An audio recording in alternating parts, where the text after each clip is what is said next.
Depuis que Mark Zuckerberg a décidé de changer sa politique de liberté d'expression sur ses réseaux sociaux tels que Meta, Facebook ou encore donc Instagram, eh bien, les stars woke d'Hollywood sont en total PLS. On voit ça ensemble.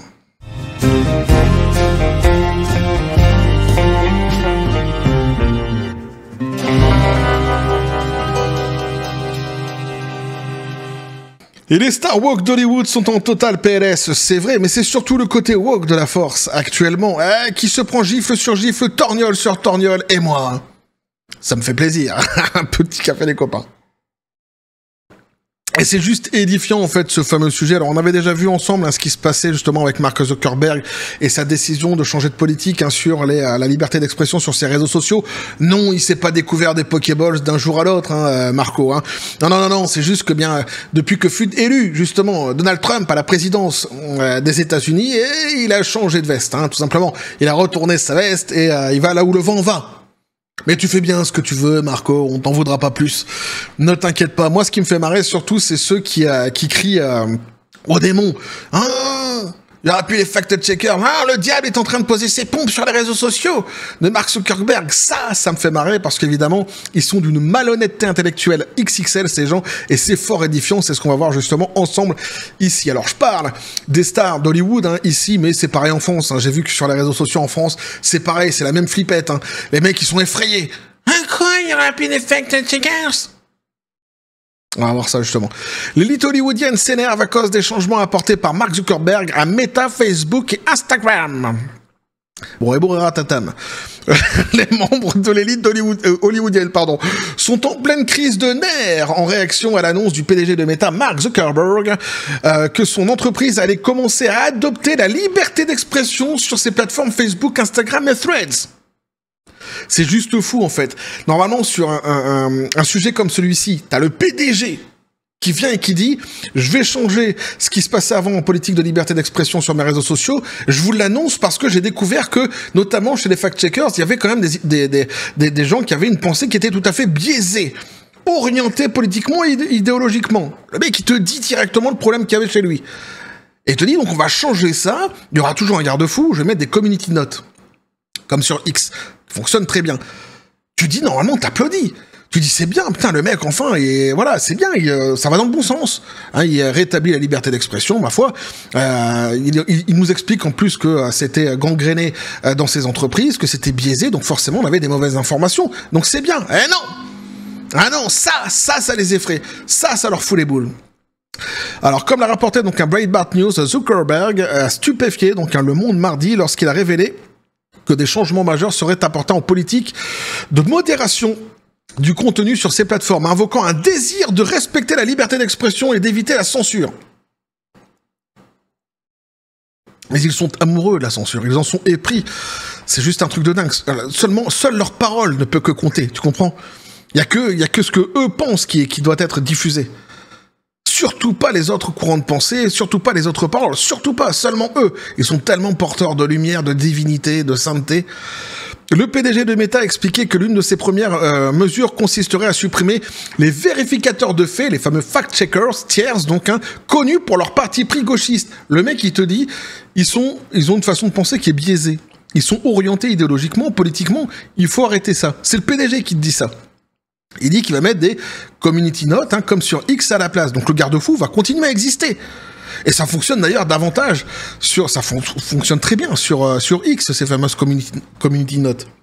Mais surtout, donc, il y aura toujours la possibilité de dire, lorsqu'une ânerie sera dite, de venir la contredire avec une note. Il n'y a pas de problème. Et s'il y a un problème, eux, ça les emmerde prodigieusement, puisque les fact-checkers ici sont dégagés. Et pour eux, ils ne l'acceptent absolument pas, parce qu'ils considèrent que seule leur parole, justement, est la bonne. Malgré qu'on te dit que leur parole est biaisée, malgré que le PDG lui-même le dise. Non, seule leur parole est la bonne.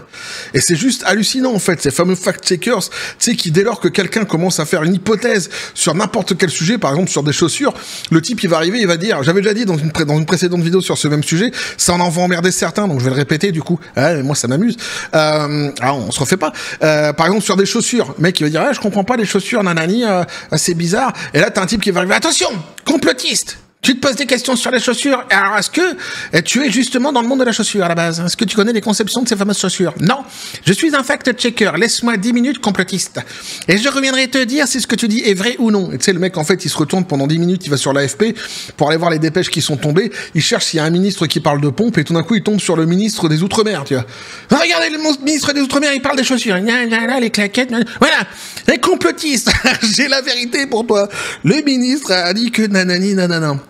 Et évidemment, si demain ou après-demain, t'as des faits qui viennent contredire ce que le ministre a dit, puisque on a la classe aussi politique qu'on a aussi en France avec beaucoup de repris de justice, ils sont pas tous tout à fait honnêtes, faut bien le reconnaître. Eh bien, donc ça peut arriver qu'ils nous racontent des conneries de temps en temps.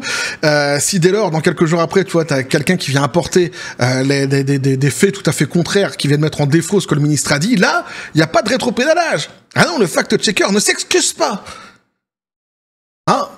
Il a la bonne parole. Quoi qu'il en soit, on peut pas dire de la merde. C'est juste hallucinant. Bah, cette fois-ci, c'est dégage. Et ben, moi, ça me fait plaisir. Je dis globalement, comme j'ai dit, il doit bien y avoir un ou deux fact-checkers sans doute qui étaient bons, mais je les connais pas. Moi, j'ai connu que des guignols. J'ai vu que des guignols globalement sur les réseaux sociaux. Alors, ce qui est triste, c'est que personne ne va faire ce qui doit être fait, nous dit-on. Alors ça, c'est génial. C'est que personne ne va faire ce qui doit être fait parce que personne ne s'en soucie ou ne voit pas à quel point cela est sur le point de devenir si effrayant, a déploré la comédienne Leslie Jones à propos de ces changements. Donc déjà, tu vois, ce qui est triste, c'est que personne ne va faire ce qui doit être fait. Mais qui es-tu pour dire ce qui doit être fait, Madame Jones? Qui es-tu, en fait, pour décider de ce qui doit être fait ou non, de ce qui doit être dit ou non? Et alors après, elle dit qu'en plus, ça va devenir effrayant. En fait, moi, ce que je comprends, c'est qu'ils sont effrayés par le peuple. Ils sont effrayés par les gens. Tout simplement. Globalement, tu vois, qu'il y ait des ahuris dans le monde qui racontent des conneries, il n'y a pas de souci, mais ils sont tout à fait minoritaires. La grande majorité des gens sont capables de décrypter ce qu'ils lisent. S'ils trouvent que ce qu'ils lisent, c'est quelque chose de pertinent, il n'y a pas de problème. S'ils ont des doutes, ils font leur recherche de leur côté. Mais les gens sont suffisamment calibrés pour vivre et survivre à ce monde à la base, intellectuellement parlant. Ils n'ont pas besoin de Madame Jones pour savoir ce qu'ils ont le droit de dire ou de penser. Donc en fait, ils sont effrayés des gens, d'une autre pensée, d'un autre courant de pensée qui pourrait exister, qui n'est pas le leur. Et alors, elle s'énerve encore plus derrière, parce qu'elle nous dit, tout le monde se dit encore, ils ne peuvent pas faire ça, ou ils ne peuvent pas s'en tirer comme ça. Ils ne peuvent pas s'en tirer comme ça. Ils le peuvent, et ils l'ont fait. Réveillez-vous, a ajouté Jones. Jeune homme, lève-toi, bats-toi, l'avenir appartient à celui qui s'impose et qui remet les fact-checkers en place. C'est juste édifiant, quoi. Ils le peuvent et ils l'ont fait. Ils sont vénères. C'est juste, moi, ça me fait marrer, franchement. De les voir à ce point-là en PLS, sur un sujet pareil, c'est édifiant. Dans son mensonge, Jones a partagé une vidéo de Case Boykin, ancien assistant de la Maison-Blanche de l'ancien président Bill Clinton. Affirmant bizarrement donc, dans les mois à venir, nous allons avoir davantage de nazis, de racistes, de sexistes, de fanatiques, d'homophobes, de négationnistes des élections, des sceptiques du vaccin et des menteurs sur les réseaux sociaux. Voilà, il y a tout. Là, tu peux même pas répondre à un seul point, en fait, parce qu'ils ont tout mélangé. Les nazis, les racistes, les sexistes, les fanatiques, les machins, je te dis, c'est les 10 plaies d'Égypte qui vont s'abattre sur le monde, là. Ça y est, c'est parti, là. Ça y est. Les sauterelles, machin. Non, pas les sauterelles, pardon. Les nazis, les racistes, les sexistes, c'est ça. Effectivement. Putain, sans déconner, quoi. Alors, en plus, il parle des vaccins, sachant qu'il me semble que Zuckerberg, justement, tu vois, PDG de Meta, révèle la pression du gouvernement sur la modération du contenu. Et justement, en fait, il a expliqué qu'il avait subi des pressions, je reviendrai sans doute là-dessus dans une prochaine vidéo, notamment concernant le vaccin de la part du gouvernement Biden. Alors c'est beau quand même, tu vois, qui leur a demandé justement de retirer certaines choses qui étaient dites et qui étaient vraies, qui ont été vérifiées après, qui étaient vraies, mais à un moment donné, à un point donné, en fait, tout était interdit. Il y avait qu'un seul discours qui devait prévaloir, c'est la qualité, etc. des vaccins. C'est juste génial, en fait, quoi. Dans sa vidéo, donc, Boykin est allé jusqu'à dire que ce qui est le plus dangereux, c'est que nous sommes sur le point d'en voir davantage sur les lieux de travail. Ils vont apparaître de partout, là. Si, ils seront... maintenant, ça y est, c'est bon. Tu te rends pas compte, toi, Meta, Threads, Instagram? Là, ils vont se sentir des Pokéballs extraordinaires. Les racistes, négationnistes, fascistes, tu vas les voir arriver partout. Fais attention, barricade-toi. commencent à faire des provisions. Et ils sont pas loin, là, ils sont en train de sortir, là. Ah, c'est pas des zombies, c'est eux. Si, je t'assure. Ah, il se fout de notre gueule, qu'est-ce que je te dise. Alors, ce qui est le plus dangereux dans sur le travail, dans les salles de conseil d'entreprise, dans les bureaux du gouvernement et dans les espaces publics. La dernière fois, moi, je suis allé pisser. J'ai rencontré un négationniste fasciste qui parlait à sa tub avec des propos. Attention. Ah. Franchement, c'était pas piqué des hannetons. Je me suis demandé à un moment donné s'il était pas raciste envers son sgag. Moi, je dis ça, je dis rien, mais tu vois, c'est choquant tout de même. Ajoutant donc, ce qui est un jeu, ce n'est pas seulement l'avenir des médias. Ce qui est en jeu, c'est pas seulement l'avenir des médias sociaux, c'est l'avenir de la société. De la planète. Non, dis-le, du monde. Non, de la galaxie. Mais dis-le, Boykin. Va jusqu'au bout. De toute façon, t'es déjà allé bien loin, là. Hein? La galaxie, évidemment. L'acteur Jon Cryer, donc, quant à lui, s'est adressé à la chambre d'écho de gauche de Blue Sky pour affirmer que le président élu Donald Trump admet ouvertement son propre autoritarisme, donc, en réaction au fait que le 45e et bientôt 47e président a reconnu que Zuckerberg pourrait prendre le train en marche en réponse à sa victoire électorale écrasante. En fait, il a soulevé un point, c'est-à-dire qu'il a dit, c'est bien, si lui, en fait, il trouve ça positif, donc il dit, c'est positif ce que Zuckerberg fait. Ah! Alors, t'as adoubé par le mal. Où est le mal? Mais le mal est partout. Non, il est là. C'est Biff Tannen. Ouais. T'es adoubé par Biff. C'est fini. C'est une bonne journée pour supprimer mon compte Thread, a dit donc l'actrice Mia Farrow dans un message publié mardi sur Blue Sky. C'est comme ceux qui se sont barrés de Twitter, tu sais, de X, dernièrement à cause des élections. Tous ces mecs de gauche qui disent « Ah, je me barre, je vais sur Blue Sky. » Et en fait, X ne s'est jamais porté aussi bien. C'est l'application numéro 1 en termes de réseau social, notamment en Allemagne. Continuez les mecs. Vous êtes sur la bonne route. Une bonne journée pour supprimer mon compte Thread. Je ne suis pas sur Facebook, donc Mia Farrow, la pensée tordue de Zuckerberg. La pensée tordue de Zuckerberg. Mais qui ne pense qu'à sa propre préservation et non au bien commun, a écrit l'acteur John Leguizamo dans un message sur Blue Sky en réaction à un autre utilisateur de Blue Sky qui a exprimé sa consternation face au fait que Facebook ne censurait pas les médias tels que Breitbart News avec ses algorithmes. Ah oui, parce qu'évidemment, tu censures aussi les médias qui ne vont pas dans ton sens. Bah ouais. Ah, censure, quand tu nous tiens. Ah, le bâillonnement, c'est un sport qu'il pratique de manière assez professionnelle, on peut le dire, à ce niveau-là. Ils sont quasiment invaincus. Il n'y a que eux, d'ailleurs, qui jouent à ça, tu vas me dire. Mais ils aiment. Ah, c'est leur truc. Alors, la pensée tordue de Zuckerberg, mais qui n'a que pour but, à son propre maintien, non le bien commun. L'acteur de Star Trek, George Takei, a partagé un article d'un blog s'inquiétant du fait que le changement pourrait conduire à des conséquences mortelles et même à des campagnes génocidaires. Ah, c'est bien, Takei, vas-y. Là, c'est bon, là, t'es sur la menace du monde entier de la planète. C'est bien, là. Haussez le ton, vous êtes de plus en plus crédible. Moi, j'ai peur, là. Attends, génocidaire et tout, là. Merde. Pistolet à prod, qu'est-ce qu'on fait? Il s'en fout, lui. Ouais, mais c'est un rebelle aussi, c'est pour ça, voilà, tiens. Moi, je suis entouré de quoi? Moi, je suis entouré de gens qui sont dissidents, qui sont rebelles. Regarde, est-ce que son visage ne transpire pas le courage à cet homme-ci, là? Un pistolet à prout, tu devrais en prendre dans la graine, tiens. Va te friser les cheveux. Commence par là. Ah, c'est vrai que les blagues capillaires, on peut plus en France. Marc, je suis en Thaïlande, je m'en fous. Le producteur du film, Jeffrey Katzenberg, a réagi à l'annonce de Zuckerberg en suggérant que le changement ne créerait qu'un vide sur le marché qui donnait aux plateformes des médias sociaux rivales qui se consacrent à la censure l'opportunité de se lancer et de prospérer. Il n'y a aucun contrôle, aucune limite, les gens font ce qu'ils veulent, a déclaré Katzenberg, ajoutant que si vous n'avez pas de limite, de directives, de règles et de réglementations, un concurrent va bondir sur vous. Il s'agit d'une affirmation bizarre de la part de Katzenberg, étant donné que c'est probablement Zuckerberg qui essaie de répondre à la demande du marché des médias sociaux en matière de liberté d'expression, en semblant suivre les traces d'Elon Musk, dont la plateforme X est devenue politiquement équilibrée dans les années qui ont suivi son achat par le PDG de SpaceX. C'est exactement ça. C'est-à-dire qu'il fait un copier-coller de ce qui se passe actuellement sur X, ni plus ni moins. L'animateur de l'émission donc de fin de journée, Jimmy Kimmel, a quant à lui affirmé que Zuckerberg était jaloux de la relation de Musk avec Trump et qu'il embrassait donc le cul de Trump comme si c'était la pierre de Blarney. Mais peut-être qu'il aime bien embrasser des fesses, Zuckerberg, et peut-être que celles de Trump lui font de l'œil comme ça, tiens, j'en sais rien, mais il fait ce qu'il veut, il embrasse le cul de qui il veut. Mark Zuckerberg donc s'est montré dévalorisant à Mar-a-Lago, peu après l'élection.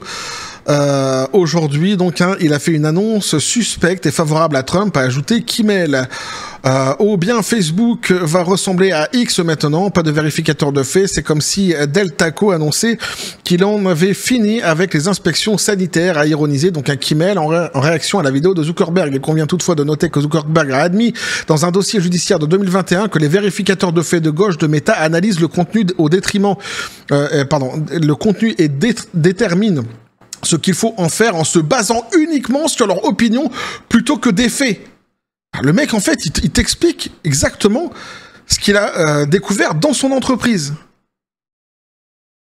Il dit, les mecs, en fait, ils sont pas sur des faits, ils sont uniquement sur leur propre façon de penser, sur leur courant de pensée, donc sur leur idéologie, parfois. Qu'est-ce que Trump a fait à cette femme, a poursuivi Kimmel dans son monologue, faisant référence à Zuckerberg. C'est élégant, évidemment. Imaginez être l'une des personnes les plus riches du monde et prendre la décision d'annoncer la fin de la vérité telle que nous la connaissons. C'est pas la vérité, c'est la vérité telle que nous la connaissons.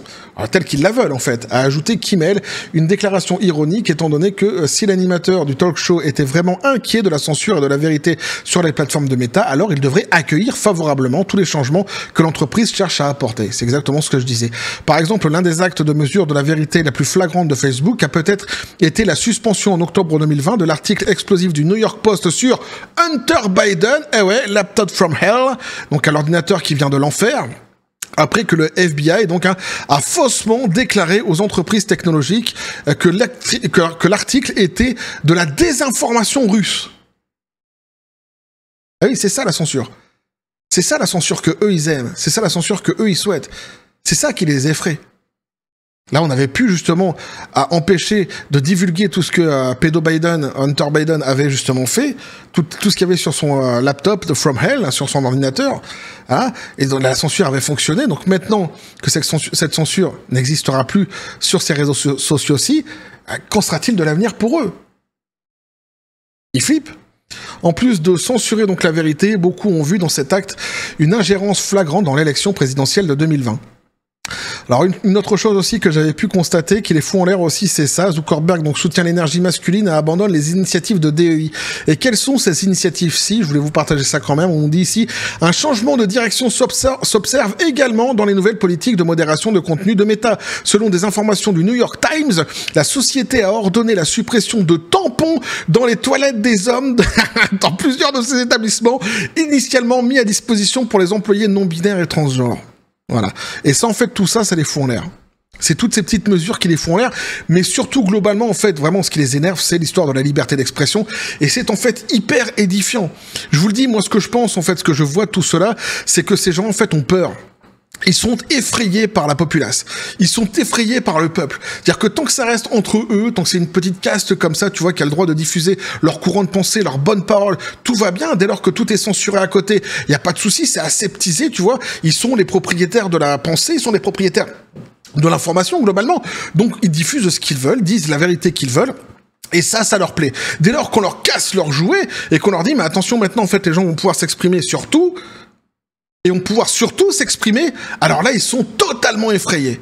Totalement effrayés. Sachant que, comme je le disais, des hurluberlus, des ahuris qui te diront qu'ils sortiront des conneries XXL, qui slident dans leur tête de monde en monde comme le petit génie, et qui viennent sur les réseaux sociaux t'en faire part, ils sont minoritaires. La grande majorité des gens, en fait, sont tout à fait calibrés intellectuellement pour faire le tri, pour savoir ce qui est pertinent, ce qui ne l'est pas, et puis dès lors qu'ils ont un doute, eh ben, ils font leurs recherches eux-mêmes. Mais les gens, intellectuellement, sont capables de survivre à ce monde. À la base. Donc ils sont capables en fait de pouvoir gérer tout cela tranquillement. Et puis à côté, tu auras toujours ces garde-fous qui vont exister, qui seront les community notes, qui fonctionnent très bien sur X. Donc c'est juste en fait édifiant ici de comportement, le comportement de ces gens, leur façon de penser, leur idéologie, qui n'est que censure, qui n'est que insulte, qui n'est que bâillon posé sur quiconque dirait quelque chose qui irait contre leur courant de pensée à eux, contre leur idéologie, contre le récit qu'ils souhaitent raconter de ce monde. Ah oui, eh oui, c'est juste édifiant. Ces gens-là sont des... alors, j'allais dire, sont des malades, mais en fait, on est au-delà de ça, parce que la pratique, en fait, qu'ils souhaitent mettre en place, c'est une pratique fasciste. Eux, à chaque fois, dénoncent le fascisme, mais le fascisme, il est là. En réalité, dans ce que eux proposent, dans ce que eux faisaient par le passé, et ce qu'ils souhaitent continuer ici. Et lorsqu'ils mettent en avant, justement, cette fameuse liberté d'expression qui est en train de grandir, en appelant ça quelque chose d'effrayant, quelque chose de maléfique, tu te dis qu'en fait, tout est dit quelque part. Là où normalement ils devraient être heureux de voir la liberté d'expression s'agrandir, devenir davantage justement libre, quand tu vois qu'ils n'en sont pas heureux, c'est là en fait où ça devient édifiant et éloquent. On sait précisément, alors on le savait déjà, mais ici précisément à qui on a affaire. Par contre, moi je suis curieux de voir justement toutes les choses qui vont sortir dans le futur.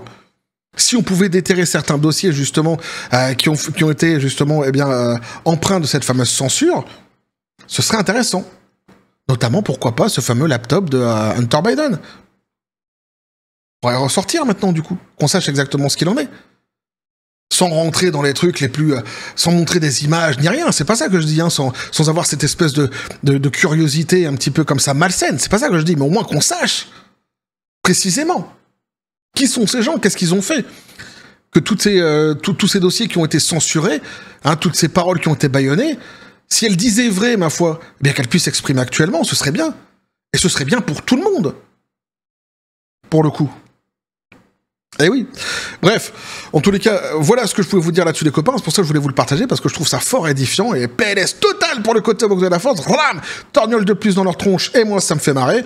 N'hésitez pas à me dire ce que vous en pensez dans les commentaires, à vous abonner si le contenu vous a plu, activer la petite cloche pour les prochaines notifications, les prochaines vidéos qui vont arriver, à balancer un like, à partager la vidéo, vous avez mon X sur le Discord, le Facebook de la chaîne, qui sont dans la description des vidéos, n'hésitez pas à venir, à basculer du côté de la force absurde des réseaux sociaux, sur les copains, je vous dis comme toujours la John Spartan, félicité, non je ne suis pas un Benebi. Pistolet à prout, c'est à toi le dernier mot, même si t'as quand même déjà pas mal parlé pendant la vidéo. Allez, vas-y. Exprime-toi, petit. Voilà. Ouais, c'est ça. Lui, il dit, il s'en fout ce qu'il veut. C'est ce qu'il voit, c'est davantage de liberté et moins de censure. Point final. Ah, je suis assez d'accord avec ce résumé. Ah, une fois de plus, hein, c'est direct, mais il a tout à fait raison. Bref. On va continuer à suivre tout cela sur cette même chaîne, toujours, eh oui, dans la joie et la bonne humeur, et que la force soit avec vous.